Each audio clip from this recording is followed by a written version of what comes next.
దయగల మొగుడు తలుపు దగ్గరకు వేసి కొట్టాడట. ఈ సామెతకు అర్థం ఏమిటంటే, దయగలవాడు అయితే పెళ్ళాన్ని కొట్టకుండా ఉండాలి, కానీ ఎవరికీ తెలియకుండా జాగ్రత్త పడడం ఏంటి.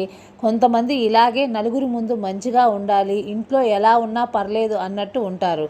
అలాంటి వాళ్ళని గురించి చెప్పే సామెత ఇది. ఇలాంటి సామెతలు, పొడుపు కథల కోసం మా ఛానల్ని సబ్స్క్రైబ్ చేసుకొని మాకు సపోర్ట్ చేయండి. Bye friends.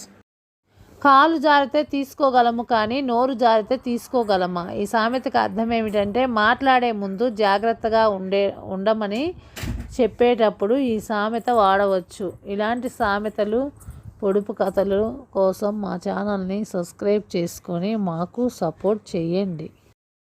రుచి పచి లేని కూర కంచానికి చేటు, అందం చందం లేని పెళ్ళాం మంచానికి చేటు.